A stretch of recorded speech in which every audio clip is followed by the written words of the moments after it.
darbs ar stikla materiālu sākās 1984. gadā, iestājoties Rīgas Lietišķās mākslas vidusskolā stikla mākslinieckās apstrādes nodaļā. Un būtībā tad arī tā tas viss aizgāja tālāk. Lietišķās mākslas vidusskolas beigšanas studijas Latvijas Mākslas akadēmijā. Un pēc tam jau turpinājumā arī darbs Latvijas Mākslas akadēmijā. Man bija jāstājās uz dekorātoru nodaļu, bija konkurss 8 cilvēku uz vienu vietu, un man sanāca saruna ar zīmēšanas skolotāju Līgu Kalniņu, kur tagad arī nāk uz izstādēm, vēl aktīvi darbojās arī mākslas. Viņa skotiem man ieteica aiziet uz Domu baznīcu, apstīties vitrāžas, ka tur ir ļoti skaistas vitrāžas. Es aizgāju uz Domu baznīcu, aizgāju uz filharmoniju, apskatījos vitrāžas un sapratu, ka tas, kaut kas tāds nebijis tāds. Mēģināju stāties uz stikla apstrādes nodaļu. Esmu tāds pacietīgs cilvēks. Man patīk rokdarbi, patīk adīt, tamborēt, šūt. Un es jau, ka maz biju, man patika šūt lēlēm kleids un adīt viņām tur žemperīšu. Un arī patīk ar dārza darbu, puķis audzēt un tādi, jā, ar rokām strādāt. Jau mācoties skolā, tu redzi, ka vienam ļoti nepatīk, ja? Kādas ir tās reakcijas. Ja? Tur citi strādās, sagriežās, ja? Un tad ir citi sagriežās ģīpsti, ja? Dažādas mums ir bijušas situācijas. Tomēr tev ir tādam jābūt možam, vienalga, vai dari tādu monotonu darbu, dažreiz sanāk, vai griez detaļas, ja kādam, pamatnītēm, ja pieņemsim. Ja, tev nav nekas radošs jādomā, bet tev tehniski jāizdara tas darbs. Bet tu nevari būt pārguris, vai pie slīpēšanas, ja? Tad tu nekontrolē, un tu vari sagriezties, tu vari savainoties. Parasti patīk strādāt, tādus atbildīgus darbus no rīta puses. Kad tu esi mošs, tu esi tā kā jau sagatavojies iepriekšējā dienā tādiem darbiem, un sevi tā kā jau saplāno dienu, un noskaņojies.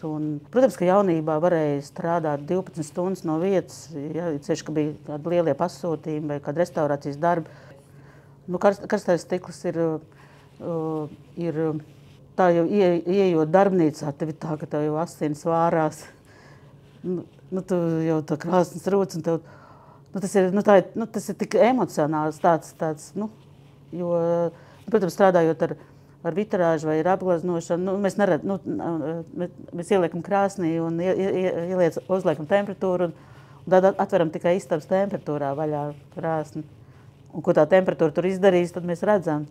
Bet šeit tas viss notiek acu priekšā, tas stikls liekas, viņš ir tik karsts kā medus, ja viņš tur sēž šodien, kad viņš jau bija pārkarsts arī, kad iekšā ir silts un tas stikls jau tur burbuļo tai vannā un liekas,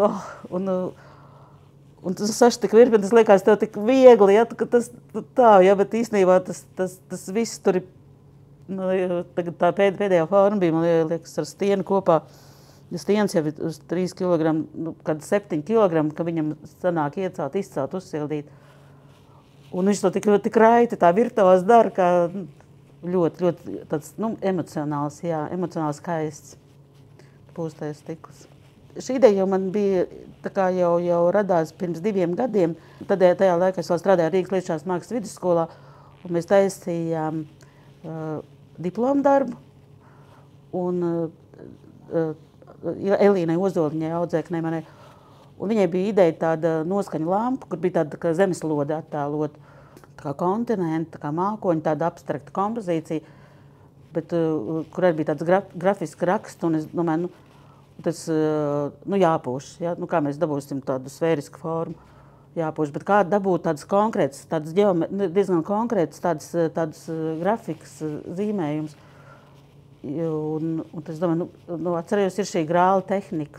Mēs sataisījām tādu sagatavu, jau tādu mazu lodīti ar zīlo, ar tādu violetīgu tonīti ar balto.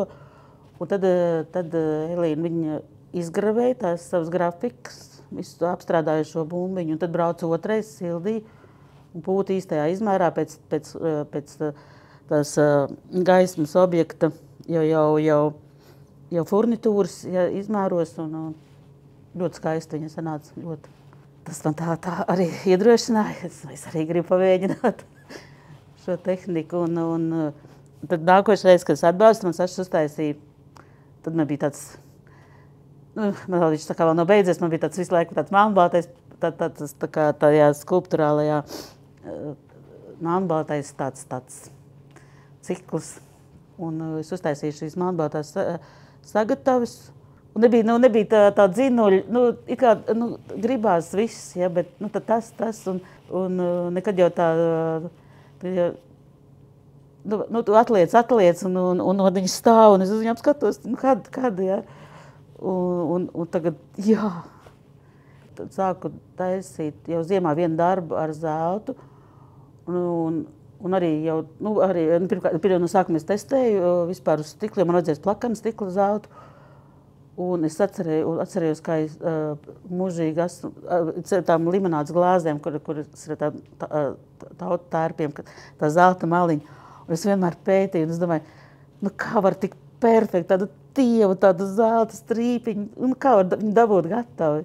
To, kad tās, pēc tam tikai vēlāk es redzēju filmu, kad ir šie dekoli, kā līmē tos putniņus un tautumeitas, ar mašīnītēm tāds glāzes. Un tad redzēju filmu, kur bija, kā rotiņu uz centra tiec uz diskiņa, tā, ka un tev tikai aiziet strīpiņi. Un tad es domāju, man noteikti vajag kaut kā ar zeltu. Un tad es atcerējos tās glāzes, bet tad es sāku jau tur zīmēt tās proporcijas, un man kaut kā, varbūt pat viņas nevajadzēja tik biezas, ja, bet man ļoti patīk arī, kad tā biezā, kad ir tā biezā pamatne, un kā viņš tā kā, viņš tā kā, tas trauks tā kā vizuāli atrauc no zemes, viņš tāds pilnīgi tā kā vizuāli tāds pacelts tādas distances, tā ļoti man. Es domāju, ka es neesmu no tiem cilvēkiem, kas turās, turās pie viena. Es esmu vairāk no tādiem cilvēkiem, kam gribās pamēģināt to, un visu laiku kaut ko jaunu, un ja man būtu jātaisa, pieņemsim jau tādas 50 tādas vāsas, es būtu nelaimīgi. Un, jā, gribās visu laiku tādu kaut ko jaunu, jo tas ir tāds atbildīgs darbs, kur tu domā, kā to visu saglābt un dabūt vispār atpakaļ kopā tajā loga rūtas izmērā. Un tā, kad es tādu nostrādājies, tādu monotonu darbu, tad gribās kaut ko tādu, visu laiku tā plaknu, tad gribās kaut ko 3D, lai būtu kaut ko vertikālu tādu.